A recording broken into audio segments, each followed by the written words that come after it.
Step one, wake up early, gonna rise with the sun. Step two, get some good, some food in you. Step three, think real hard about what you wanna be.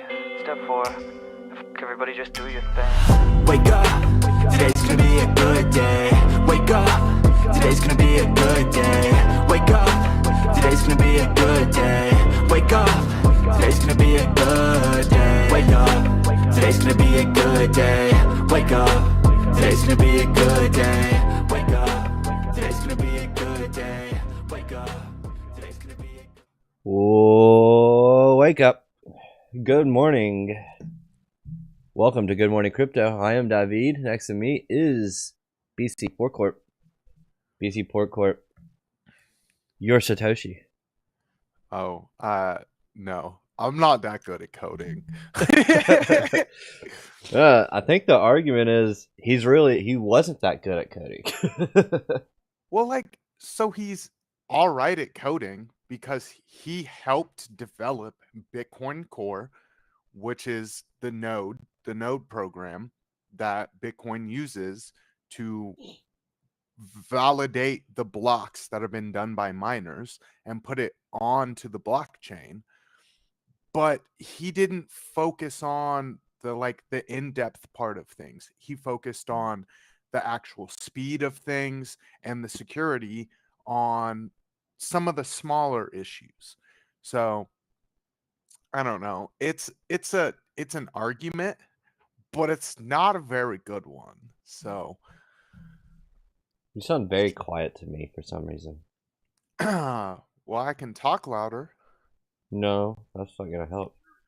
Okay, you sound plenty loud enough on the YouTubes. Okay. Yeah, Peter Todd is who HBO revealed as being who they think is Satoshi. Satoshi Nakamoto. So I'm just gonna talk about the documentary because I did watch it. Oh, you did watch it? I Yeah. have not yet. Yeah, I watched it. I would say the first half is almost infuriating because it's just like I think Kelly why can't I think of his last name? Kelly Kellum had a good point on it last night. He was tweeting about it. He said something like, it's like a high school researcher wrote it or something. But the last half is actually very intriguing and very interesting. And, you know, they have Peter Todd, Adam Back, you know, all these people part of the core team, you know, on the documentary. I never heard of Peter Todd. It is kind of interesting, a lot of the stuff that they go through with it, and the way that dude acts when you bring up anything about Satoshi. Like, dude acts weird. But I don't know. He could just be a weird dude. No. Body language says he's Satoshi, but I don't really care. So I mean, he is more of an intellectual. So he is a professor. He does a lot of work with other things as well. So this was just a hobby for him. I joined the Bitcoin community back in 2011 as well. So I mean, that was right when he kind of made his appearance in the space. Granted, that doesn't mean that he's not Satoshi, but he ironclad refutes that any in any way that he could be Satoshi, which I mean that is what Satoshi would do, of course.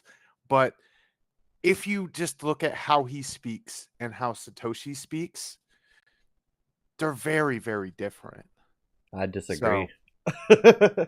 I very much disagree. I will have to.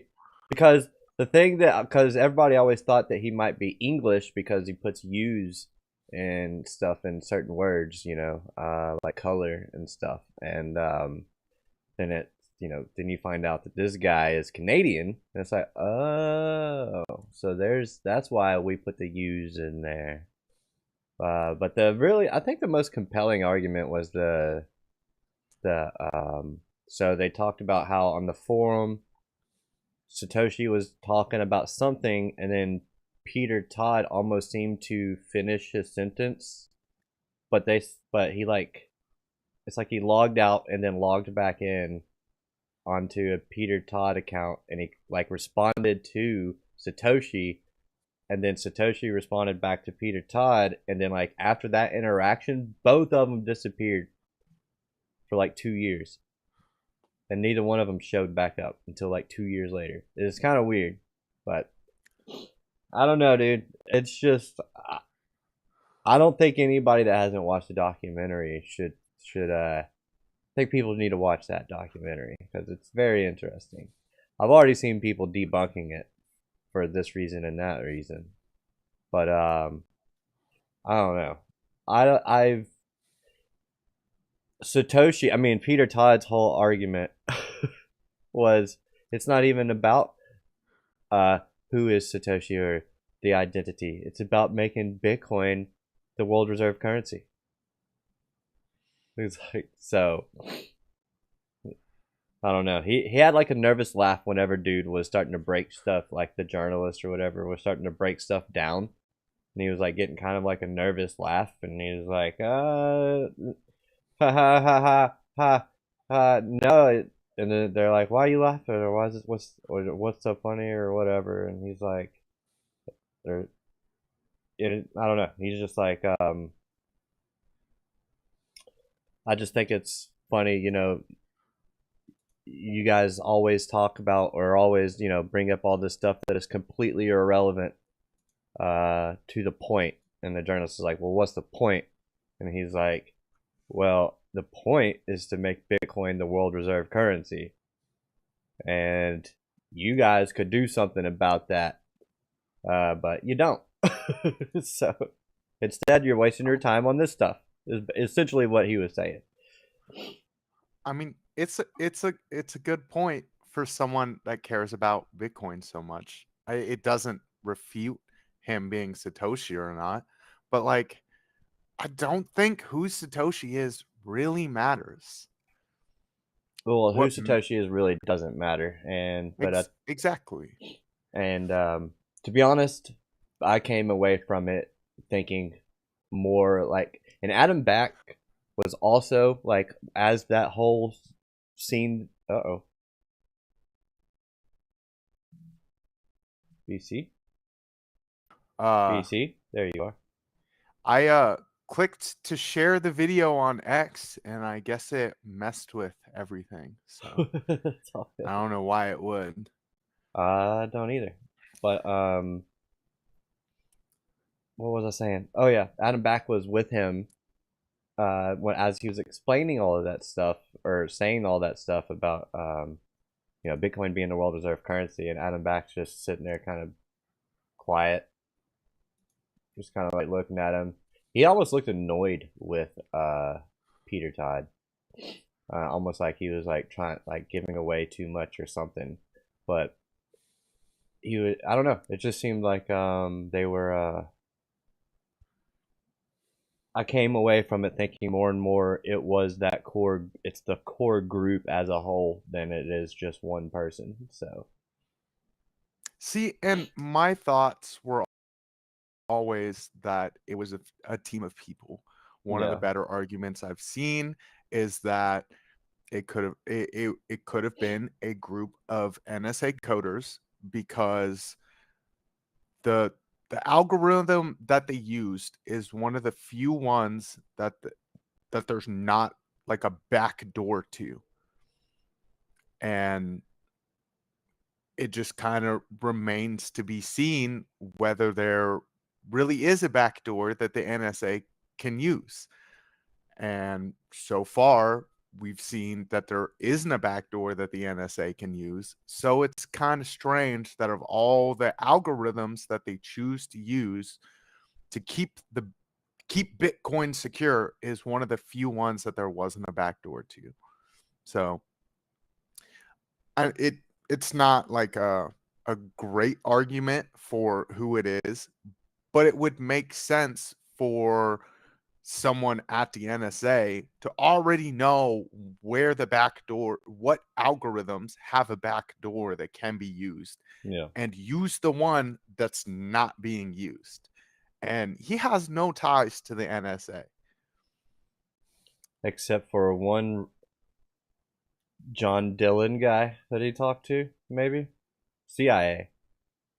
But Yeah. apparently, but then the HBO guy determined that he was that John Dillon guy, and he was basically creating a conversation with himself to throw people off. I don't really know, dude. Like it was, I don't know. Just watch it.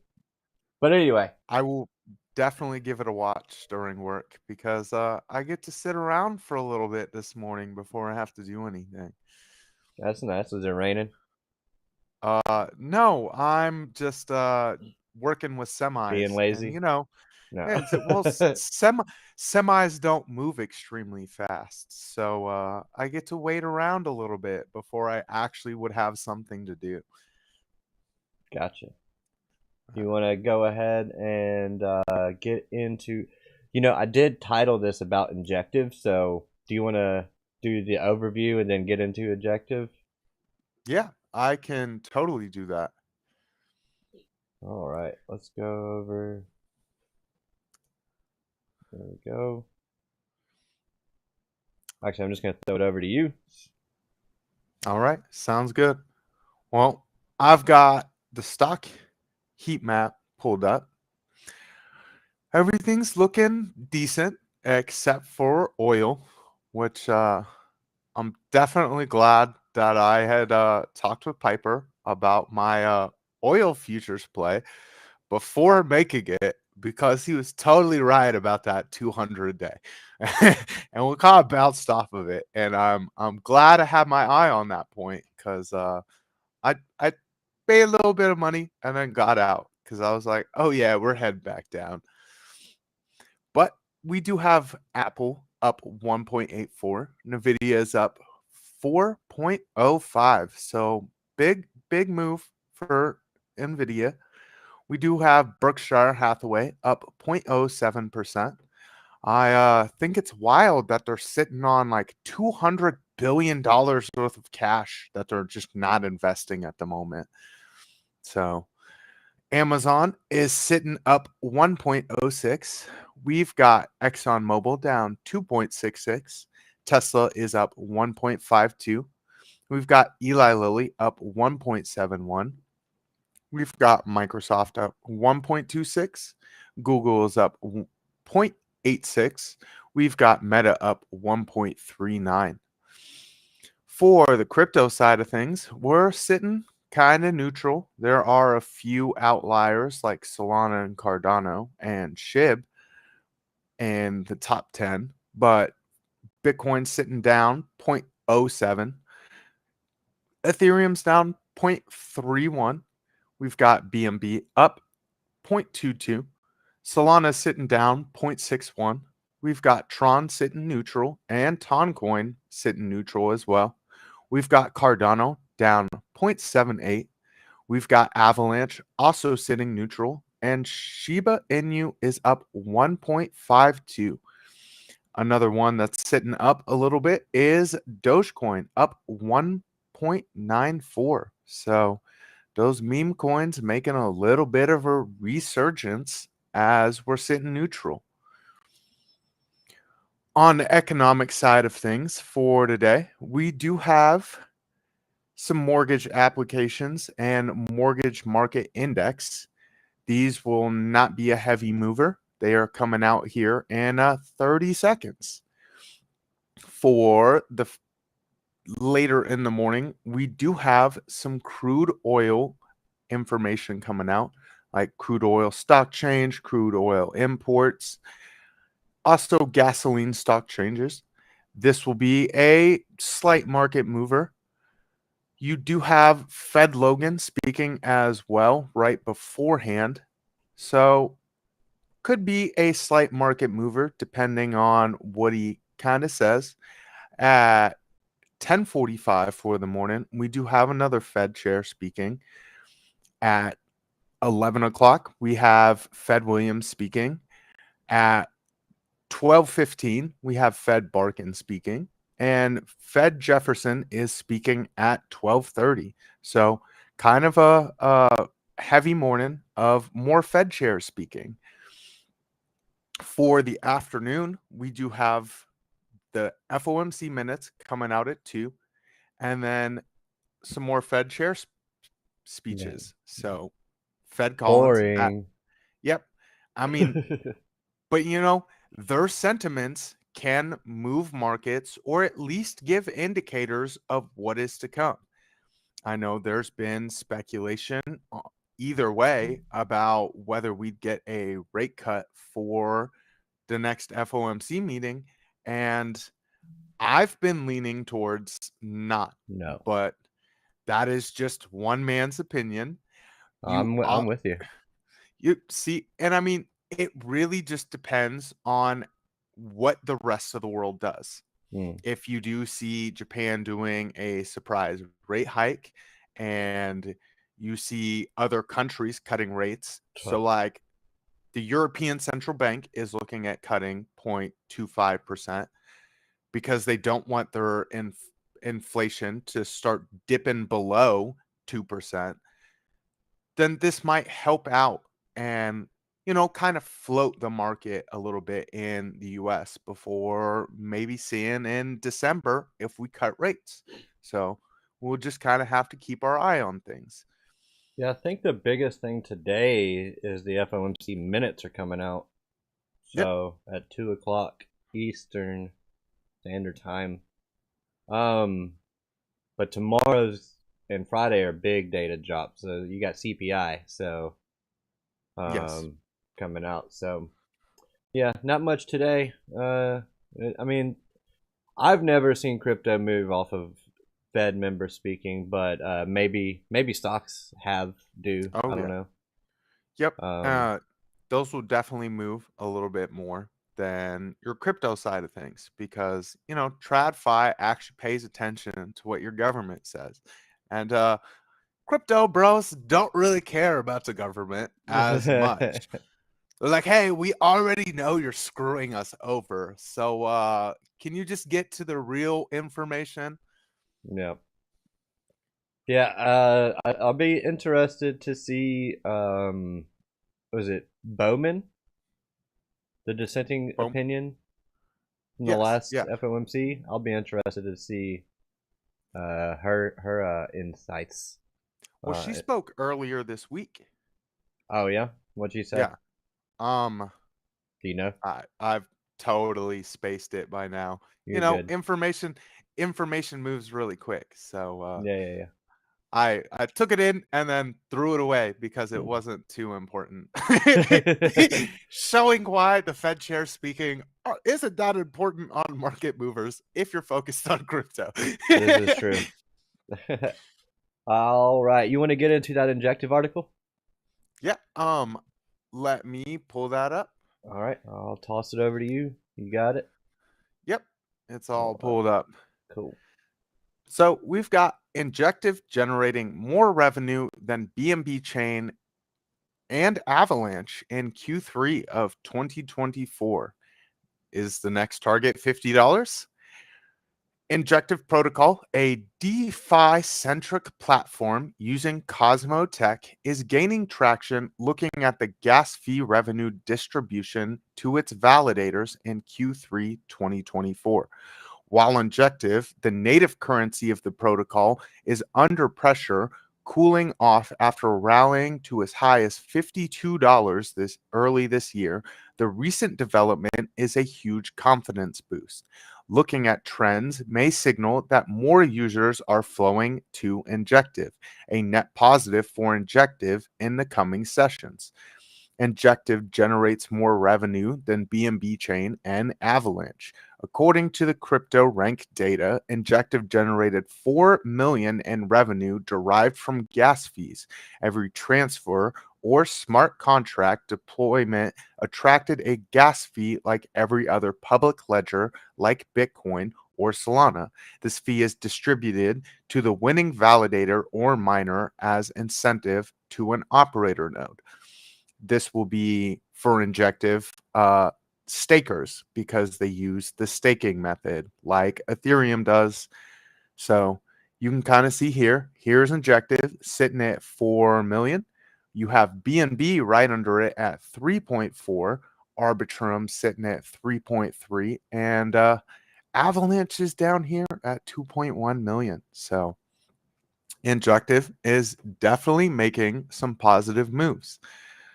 With 4 million in revenue, Injective created more than BNB Chain, one of the largest blockchains by market cap, and Avalanche, a network in the top 20, according to CoinMarketCap.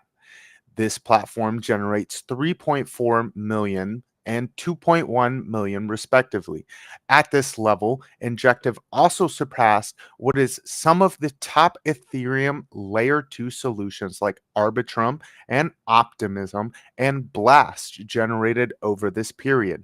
For comparison, Arbitrum, despite being the largest and managing 13.2 billion according to L2B.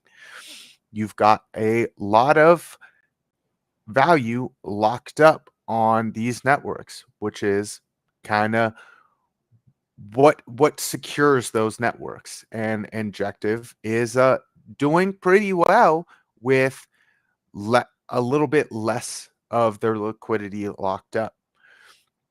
So Ethereum, Tron, Solana, and Base churned more revenue than Injective. Ethereum funneled 1.59 million to its validators from July through September, while Tron and Solana cumulatively moved over 200 million.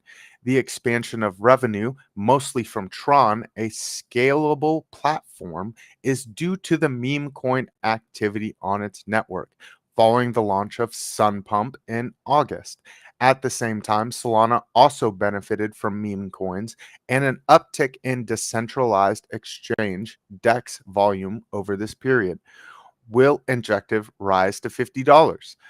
It remains to be seen whether the recovery of DeFi activities, while boosting Injective and its total value locked, as of October 8th, the protocol manages over 40 million.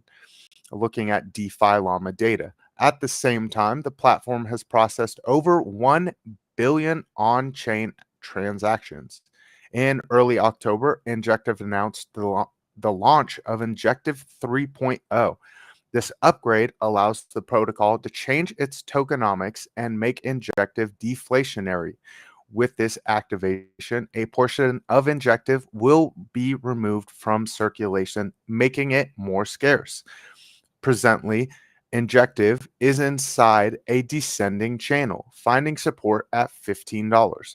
While buyers of Q1 2024 are still in the picture, the token is down 60% from March highs. A break above this descending channel could see the coin soar to 2024 highs of around $52. I know that's kind of what I've had my eye on because I was buying when we hit the $13 mark and again back at the $14 mark. And that's just because I had my eye on the last highs that we made for the year, which was that $52 mark. And I've just been increasing my Injective holdings. It is my biggest altcoin holding. So I am definitely looking forward to a breakout on Injective. I can kind of pull up that chart real quick. Let me actually swap over to that. It is sitting down here. Injective. You know, they talked about the descending channel, which I know Piper looked at this yesterday as well. Let me hide that. There we go. So we've got Injective that finally broke above this descending channel. And Ooh, that looks yeah, nice. it is found support right there at one of my levels, which was that $18.60 range. So that was a heavy support from here and here and here, which we ended up bouncing off of. It was also resistance way back here. So that's why I had my eye on it. That's a And daily you can chart. yes, this is a daily chart. So more of a long-term outlook. We could pull back down to it. It's definitely something that I've had my eye on happening. But if you drop it down here to a 4-hour chart, you can kind of see that you're getting some curvature on the bottom side of your MACD, looking for a cross and then possibly a move above the zero line. You've also got a massive bullish divergence here, which is kind of showing with the inflows and the curvature on the prime oscillator that we could make a bigger move up, which I'm definitely looking forward to. So just something to look at for Injective. You could see that pull back to the 1860 range real quick to make a third touch, but it looks like we might be seeing a lot of upside on that. So I like that's the way kind of that my chart looks. it's pretty beautiful. It consolidated extremely hard, but on all of that consolidation, it stayed on the top side of things where you had this support line that didn't really get broken too hard, and it never came down to these highs from back in the old range. So that was that $10 range that I wasn't looking forward to seeing and hoped that we wouldn't see, and we never saw them. So I ended up making my buys around here and again around here. So Sweet. Let me I want to do a quick shout out chat. Good morning, everybody. Good morning, Kyle Fields, Buck, Moho, Darren Does Things, French Toaster, hola, French Toaster. French Toaster says, Lunar, you destroyed me in fantasy football last week. Good game? Yes, I did. I'm also the only undefeated team remaining. So, there you go. Let's see. And I noticed Green Day Profits hasn't posted about it this week for some reason. Hasn't posted anything about the league this week. Good morning, Ballin, Wallin, Alexandra G, and All Set, and Abidjidi, and ALJR. So, thank you all for joining us this morning. It is fun. Also, we put a poll up in the chat. Go ahead and answer it. Is Peter Todd Satoshi for sure or heckin' no chance? Which one do you think? it definitely looks like no chance is winning. My There's ride is definitely, here. yeah, 10 votes, 100%, no chance. I had a feeling that the crypto and Bitcoin and crypto world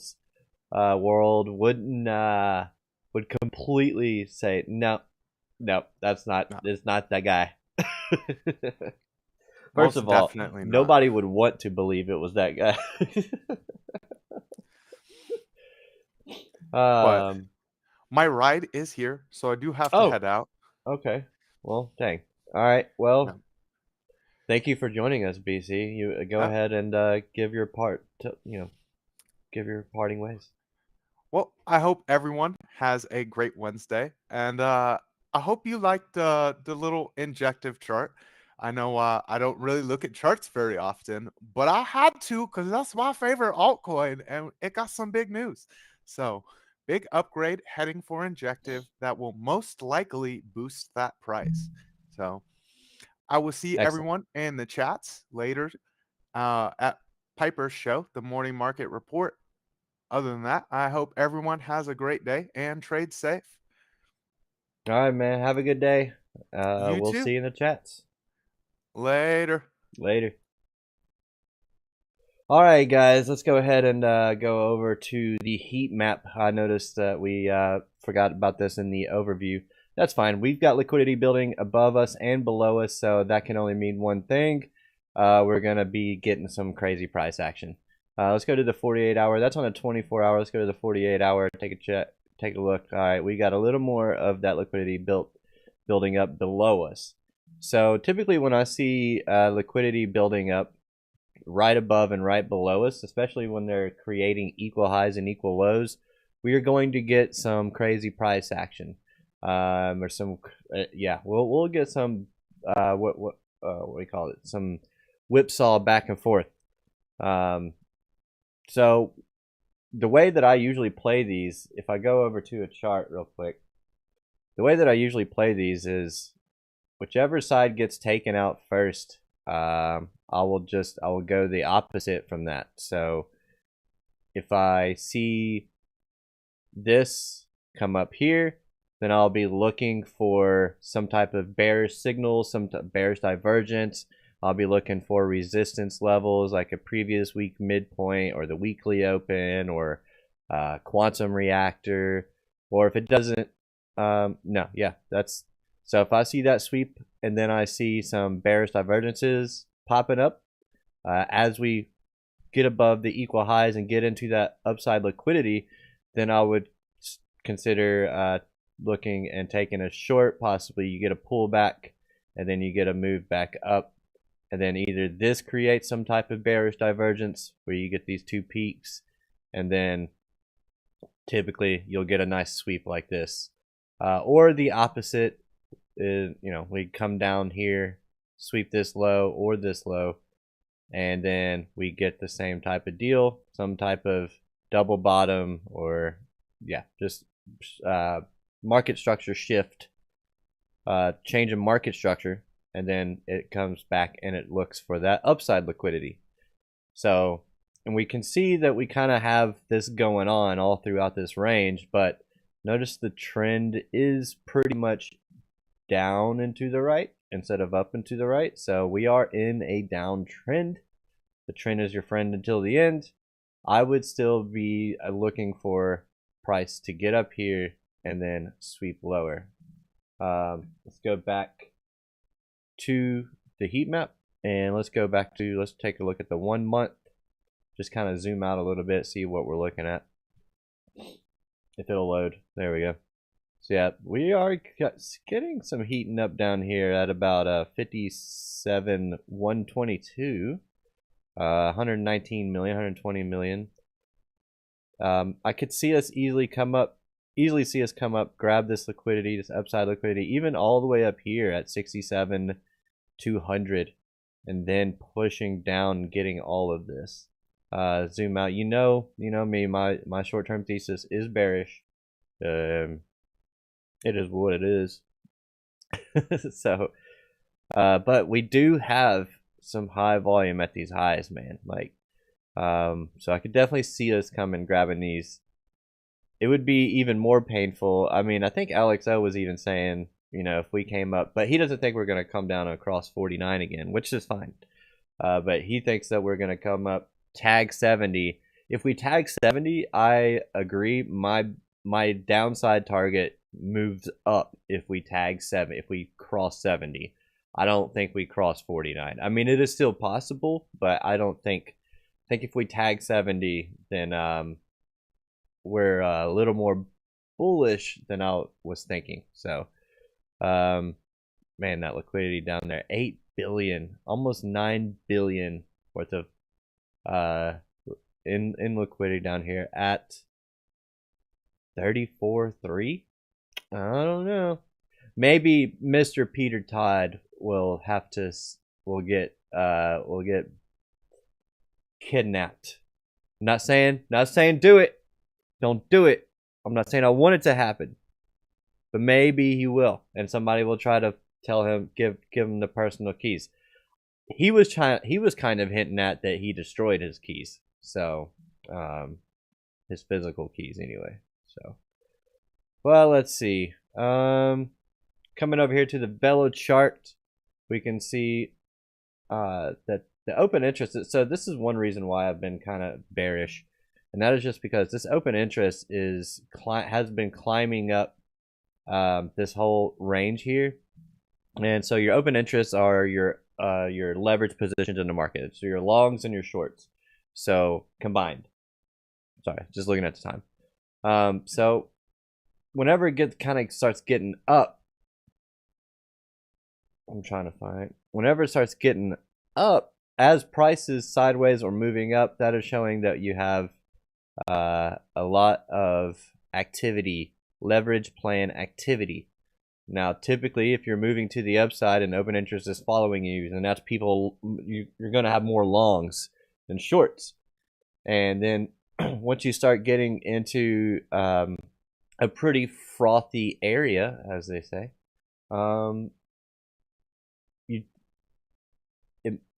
it makes it a lot easier when you have this much leverage in the system to dump price or to pump price. Because if this is all leverage shorts, which I don't think it is, but if it was all leverage shorts, then that could be a mega pump to the upside. So when your open interest moves to the downside, that is showing that those leverage positions are closing either through forced liquidation, like stop losses being hit, or just liquidations, or people closing trades. So it's one of those, manually closing trades, that is. So it's just closing of trades one way or another, mostly through liquidations, especially if it's a big drop like this. Yeah, people got liquidated in that big drop. But we are back at levels that we were at, or we were when we were right here, that we were before the Japan carry trade. So that is what was leading me to believe that we were getting close to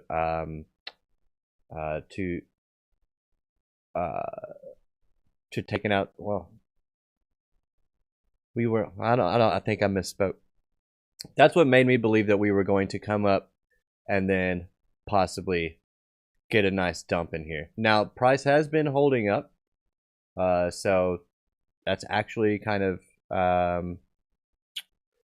surprising me, but I don't know. I don't trust it. But we'll see. We do have Binance spot selling off, and we have Coinbase spot moving to the upside, except for starting this week. Coinbase started, or actually last week, starting on October 1st, Coinbase has been slowly, steadily more selling off with Binance. And we're getting, just kind of staying up in our open interest. And you can see as price was moving down, our open interest was moving down, meaning shorts were getting closed or liquidated, one of the two. And if you get a big move down, then I could definitely see, definitely the open interest will start pushing down. But it's just interesting to start seeing the spot on Bitcoin and Binance starting to both turn negative.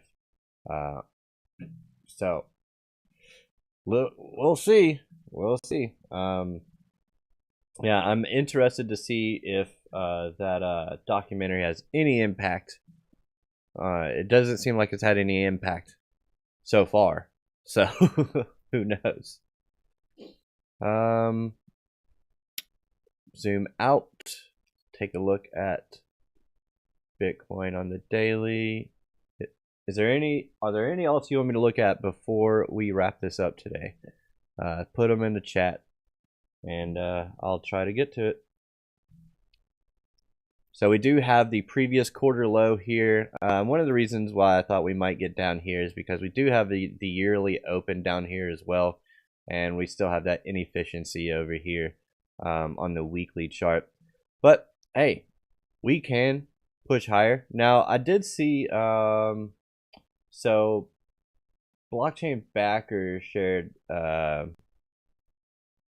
chart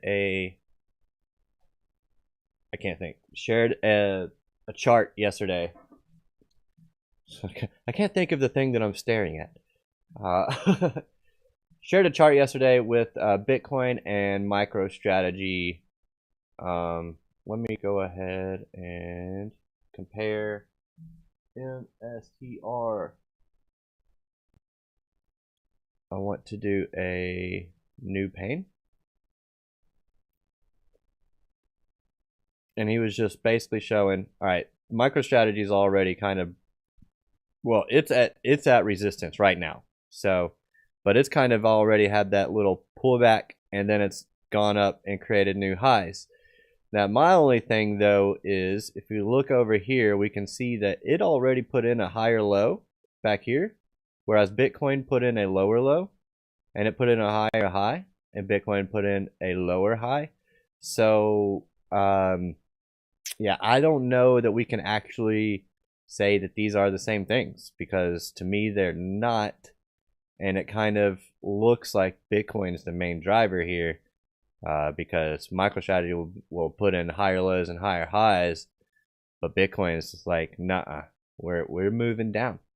So these are, to me, these are two different market, like two different structures, because of the higher high in here and the lower high in here. So to me, it's like, well, can we really say that this means anything if this didn't mean anything, right? Or this high or low didn't mean anything? Like, I don't know. I just don't think I don't really like the comparison, to be honest. So on the daily chart, we do have our money flow in the red. Everything is below the zero line. The volume metric is dipping lower. When's the last big dip? So the last big dip was right here. This was the Japan carry trade. And what were we looking at over here? Starting to push up, pushing up a little bit here, and then rolling over on the money flow. So we could see so that's what I'd be looking for. I'd be looking for that rolling over on the money flow. True sevens bottoming out, and that is when, you know, we start really dipping in here. So we could right here, yep. So wasn't very long, which it doesn't usually, capitulatory events don't usually take very long, or a capitulation. We still have those two peak seekers on the daily chart. I mean, those never go away. So our trend fusion is trending pretty negative. Everything is trending pretty negative on the oscillator. So on the daily chart, and I did say earlier this week that it would take up to a week for these things to play out, probably, and they might have already played out. So we'll have to wait and see. But I'm still watching. We did do that. We did break that trend line, right here. We did break that trend line. So if we were to do a conservative target on that, we'll go from this high to this low, go from the breakdown, and I will just say that'll be about 58.6. There's some liquidity down there, as we saw earlier, so definitely see that. I think the lower end was 56 something. So 56, this says 56.6, 56.5. So can definitely see those coming to fruition. But anyway, that's gonna be it, guys. I gotta go and get ready for work. Thank you all for joining us today. I really appreciate it. I didn't see anything in the chat. Yes, username, you did miss INJ. Detroit playing tonight? Who? Detroit? I don't know. On a Wednesday? That'd be weird. If you're talking about NFL, that is. But yeah, so thank you all for joining us today, this morning. Greatly appreciated. Don't forget to go over to the, well, don't go over, but stay here. At 9:30 a.m., we have the morning market report with Piper, OC guy, maybe Tradefly, not sure. And then we have and then what's today? Today's Wednesday? Yep. So, and then we have tonight, we have got the crypto nightcap at, I cannot speak this morning. We have the crypto nightcap at 8:30 p.m. Eastern Standard Time. And yeah, I think that's going to be it. Don't forget to follow everybody that is in the description. We got Trade Intuition, shout out T.I. Joe, Alex O Crypto, Amy Lives Crypto, and all of our other partners. And yeah, I hope you all have an amazing, beautiful, wonderful, radical day. And I will see you in the chats. Mad love. Peace out. Ride the waves. Everyone wake up. It's going to be a great day.